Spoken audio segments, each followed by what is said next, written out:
अगर आप income tax ये प्रोफाइल हैंडल करते हैं या फिर आप आईटीआर वगैरह फाइल कर रहे हैं खुद का या किसी और का, तो आज का सेशन आपके लिए इंपॉर्टेंट होगा, क्योंकि आज के सेशन में हम इनकम टैक्स कैलकुलेटर बनाएंगे ऑन एक्सेल विद फॉर्मूला, जो आप भी बना सकते हैं बाय ओन।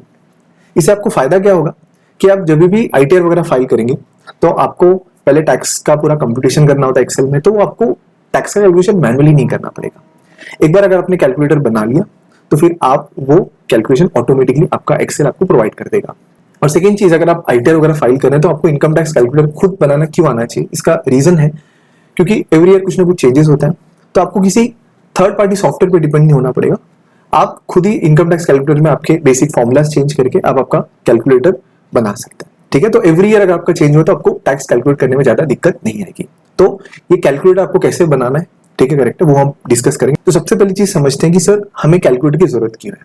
जरूरत इसके लिए है क्योंकि जो इंडिया में टैक्स रेट कैलकुलेट करने का पैटर्न है वो दो है, एक फ्लैट रेट है और एक स्लैब रेट है।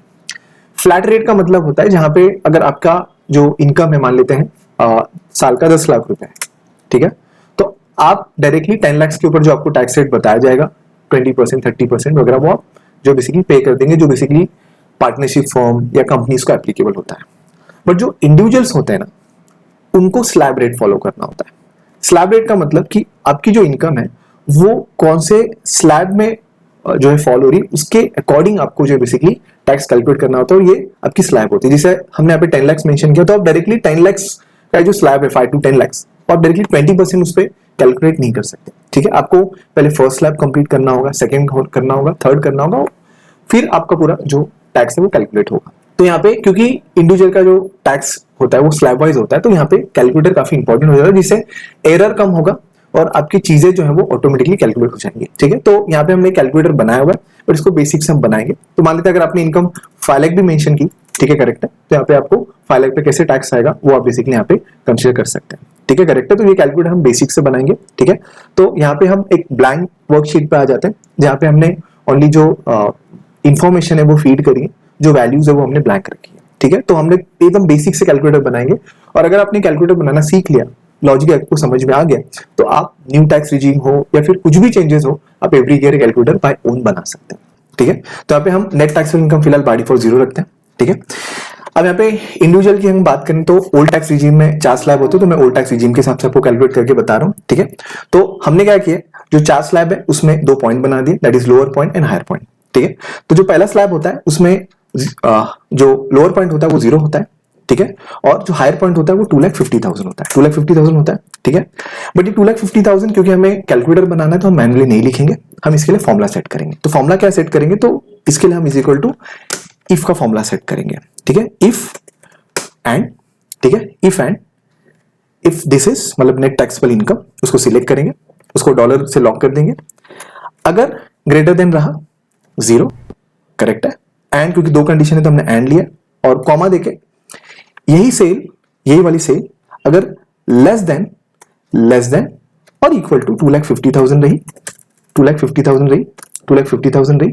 ठीक है, तो ब्रैकेट क्लोज, और कॉमा, यहां पे जो वैल्यू आनी चाहिए वो वैल्यू क्या आनी चाहिए, बाय डिफॉल्ट ये वाली वैल्यू आनी चाहिए। मतलब मैं क्या बता रहा हूं कि अगर 0 से लेके 2,50,000 से बिलो रहा तो जो एक्चुअल वैल्यू होगी वही यहाँ पे आनी चाहिए, अदरवाइज बाय डिफॉल्ट वहां पे 2,50,000 आना चाहिए। बाय डिफॉल्ट क्या आना चाहिए, 2,50,000 आना चाहिए, और यहाँ पे हम एंटर करेंगे।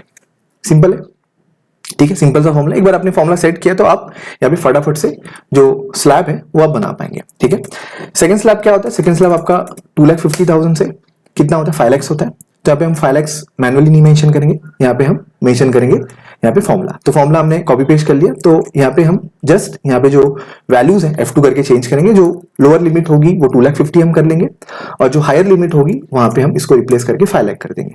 और जो बाय डिफॉल्ट वैल्यू आनी चाहिए, मतलब अगर 2,50,000 से 5 लाख के बीच में होगा तो बाय डिफॉल्ट जो वैल्यूज आनी चाहिए वो एक्चुअल आनी चाहिए, अगर उसके बीच में नहीं है तो फिर बाय डिफॉल्ट वहां पे क्या आना चाहिए, 5 लाख आना चाहिए। ठीक है, तो सेम यहाँ पे हम थर्ड स्लैब लेंगे, थर्ड स्लैब हमारा 5 लाख होता है। ठीक है, और ये अप टू 10 लाख तक होता है ओल्ड टैक्स रिजीम में। तो यहाँ पे हम फॉर्मूला सेट करेंगे, तो यहाँ पे सेम हमारा जो 2,50,000 है वो हम लोअर लिमिट यहाँ पे 5 लाख हो जाएगा, और जो हायर लिमिट होगा वो 10 लाख हो जाएगा। मतलब अगर बिटवीन 5 to 10 होगा तो वहां पे आपका जो एक्चुअल वैल्यू है नेट टैक्सेबल का वो आना चाहिए, अदरवाइज बाय डिफॉल्ट वहां पे 10 लाख आना चाहिए। सिंपल है। और यहाँ पे लोअर लिमिट आपका 10 लाख है जो फाइनल स्लैब है, और यहाँ पे हायर स्लैब जो होगा वो आपका क्या आना चाहिए, हायर स्लैब यहाँ पे आपका लोअर देन होगा तो यहाँ पे 10 लाख आना चाहिए, ठीक है, 10 लाख आना चाहिए, ठीक है।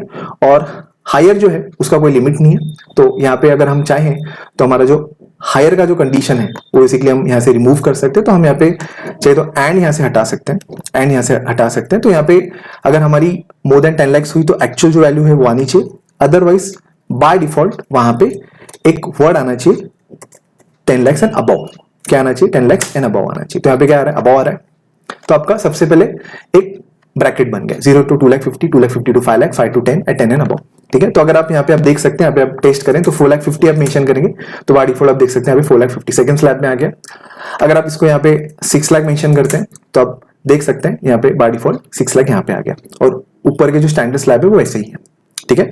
और यहाँ पे अगर आप इसको 12 लाख मेंशन करते हैं तो आप देख सकते हैं यहाँ पे 12 लाख यहाँ पे रिप्लेस हो गया, ठीक है। तो ये एक एडवांटेज हो जाता है फॉर्मूला का, ठीक है।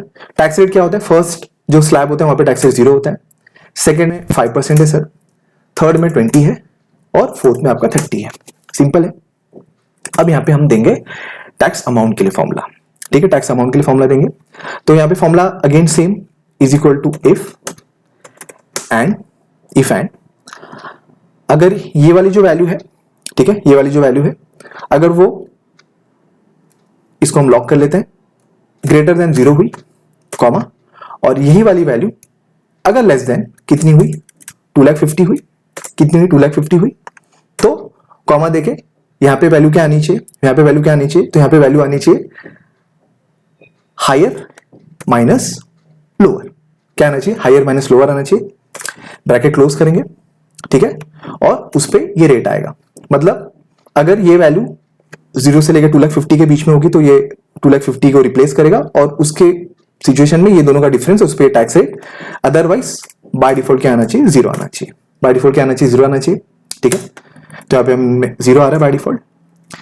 सेकंड में क्या फॉर्मूला देंगे, इज इक्वल टू इफ अगर ये वाली value again lock greater than क्या रही, 2 लाख 50 रही, क्या रही, 2 लाख 50 रही, तो कॉमा देके यहां पे क्या आना चाहिए, कॉमा देके क्या आना चाहिए, it's a higher point minus lower point, correct है, इनटू आपका टैक्स रेट, अदरवाइज आपका कितना आना चाहिए बाय डिफॉल्ट, अदरवाइज आपका बाय डिफॉल्ट यहाँ पे 0 आना चाहिए। बाय डिफॉल्ट कितना आना चाहिए, 0 आना चाहिए। तो हमने यहाँ पे 0 कर लिया, 0 आ रहा है। सेम हम इसी को कॉपी पेस्ट कर लेते थर्ड स्लैब में, कि यहाँ पे अगर 5 लाख से ज्यादा हुई, ठीक है, और यहाँ पे हम चेंज करेंगे अगर 10 लाख से ज्यादा हुई। सिंपल है। तो अब हम यहाँ पे टेस्ट करते हैं, ठीक है। यहाँ पे टोटल टैक्स का हम फॉर्मूला ले लेते हैं, क्योंकि टोटल टैक्स में यहाँ पे हमारा फॉर्मूला यहाँ पे कंसीडर होना चाहिए, ठीक है। अब यहाँ पे अगर हम इसको 1 लाख 50 लेते हैं तो 1 लाख 50 कौन से स्लैब में आना चाहिए, फर्स्ट में आना चाहिए, ठीक है। तो फर्स्ट स्लैब तक तो कोई टैक्स है ही नहीं। अगर हम इसको 4 लाख 50 लेते हैं तो 4 लाख 50 आप देख सकते हैं फर्स्ट स्लैब आपका 0 है, यहाँ पे टैक्स आ गया, और थर्ड और फोर्थ में कुछ आया नहीं। इसको अगर हम 6.5 लाख लेते हैं तो आप देख सकते हैं यहाँ पे टैक्स आ रहा है, और यहाँ पे जो वैल्यू है वो बेसिकली बाय डिफॉल्ट 12,500, क्योंकि फर्स्ट और सेकंड कंप्लीट हो चुका है, फिर यहाँ पे थर्ड में आया है। अगर आप इसको यहाँ पे 11,50,000 रुपए लेते हैं, ठीक है, 11,50,000 रुपए लेते हैं, तो यहाँ पे आप देख सकते हैं यहाँ पे बाय डिफॉल्ट और यहाँ पे वैल्यूज आ रही है। तो ये हुआ बेसिकली आपका स्लैब का फॉर्मूला, सिंपल है। तो यहाँ पे हमारा जो टैक्स होगा वो बेसिकली बाय डिफॉल्ट कितना आना चाहिए, तो हमारा यहाँ पे टैक्स बाय डिफॉल्ट ये आना चाहिए। तो टैक्स हमारा हमने इसको लिंक कर दिया सिंपल तरीके से। अब यहाँ पे आपको लेस करना होगा रिबेट, जो 87A में हम करते हैं। ये रिबेट किसको मिलता है, अगर आपकी इनकम 5 लाख तक हुई तो आपको यहाँ पे रिबेट मिलता है अप टू 12,500 तक का। तो यहाँ पे अगेन हम एक फॉर्मूला लेंगे, इज इक्वल टू इफ, ठीक है, is equal to if, formula ले इज इक्वल टू इफ। अब यहाँ पे हम मेंशन करेंगे कि अगर ये वाली वैल्यू अगर लेस देन या इक्वल टू कितनी हुई, 5 लाख हुई, क्योंकि 5 लाख तक ही टैक्स जी में ओल्ड टैक्स में। तो कॉमा देके आप क्या करेंगे, कॉमा देके आप यहाँ पे जो वैल्यू है वो ये वाली आनी चाहिए, या फिर बाय डिफॉल्ट आपकी वैल्यू क्या आ जाएगी, यहाँ पे 0 आ जाएगी। बाय डिफॉल्ट क्या आ जाएगी, 0 आ जाएगी। तो 0 आई है, ठीक है।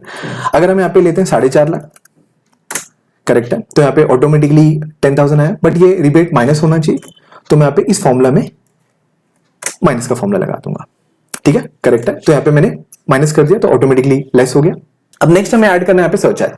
अब सरचार्ज किसको एप्लीकेबल होता है? जो हायर टैक्सेबल इनकम वाले होते हैं, जो 50 लाख से अबव होता है तो उनको 10%, या फिर 1 करोड़ से अबव हुआ तो 15%, 2 करोड़ से ऊपर हुआ तो आपका 25% है ना। ये सरचार्ज का फिलहाल हाईएस्ट रेट है अपडेटेड। ठीक है, तो हम यहाँ पे फॉर्मूला कैसे लगाएंगे? हायर टू लोअर, मतलब अगर आपकी net taxable income greater than हुई कितनी? 2 CR, 2 CR ग्रेटर देन हुई तो कॉमा देके आपका नॉर्मल जो टैक्स होता है उसका 25% आना चाहिए। This is the highest latest rate. ठीक है, करेक्ट है, for the current financial year. और यही वाली जो नेट टैक्सेबल इनकम है अगर आपकी ग्रेटर देन हुई क्या? 1 CR, तो आपका नॉर्मल टैक्स का कितना परसेंट आना चाहिए? नॉर्मल टैक्स का आपका 15% आना चाहिए। ठीक है, और अगेन इफ अगर ये वाली सेल आपकी ग्रेटर देन हुई 50 लाख, ठीक है, तो कॉमा देके आपका नॉर्मल टैक्स का कितना आना चाहिए? 10% आना चाहिए, अदरवाइज बाय डिफॉल्ट आपका 0 आना चाहिए। ठीक है, 0 आना चाहिए और यहाँ पे हम एंटर करेंगे। ठीक है, अब यहाँ पे सरचार्ज क्यों नहीं कैलकुलेट हुआ? क्योंकि ये इनकम 4,50,000 से कम है। अगर मैं यहाँ पे इसको 55 लाख मेंशन करता हूं, कितना मेंशन करता हूं? 55 लाख, 55 लाख। ठीक है, तो आप देख सकते हैं यहाँ पे सरचार्ज कैलकुलेट हुआ है बाय डिफॉल्ट। ठीक है, तो बहुत इंपॉर्टेंट है, बहुत इंपॉर्टेंट है। इसके बाद आपका ये आएगा हेल्थ एंड एजुकेशन से, तो ये आएगा आपके तीनों के टोटल पे, और कितना परसेंट? 4%। करेक्ट है, इसे आ गया। और जो टोटल टैक्स होगा वो आपका बेसिकली ये सभी का टोटल, ये आपका टोटल टैक्स आ गया। तो 55 लाख इनकम पे आपका जो टैक्स बन रहा है वो 16,73,000 बन रहा है। अब यहाँ पे अगर आप चेंज करिए, मान लेते हैं आपका इनकम एनुअली 25 लाख है, तो आप चेंज करिए। ठीक है, तो 25 लाख है तो आपका ऑटोमेटिकली टैक्स कैलकुलेट हो रहा है, और यहाँ पे रिबेट एंड सरचार्ज एप्लीकेबल नहीं, सेस पकड़ के आपका 5,50,000 का यहाँ पे टैक्स आ रहा है। ठीक है, तो सिंपल तरीके से हमने एक यहाँ पे एक टैक्स कैलकुलेटर बनाया। ठीक है, क्यों? जिससे कि आप एक बेटर तरीके से कैलकुलेटर बनाना खुद सीख पाए और आपको किसी पे रिलाय या डिपेंड नहीं होना पड़े। ठीक है, बट फिर भी कुछ नहीं समझा है आज के सेशन में तो आप कमेंट सेक्शन में पूछ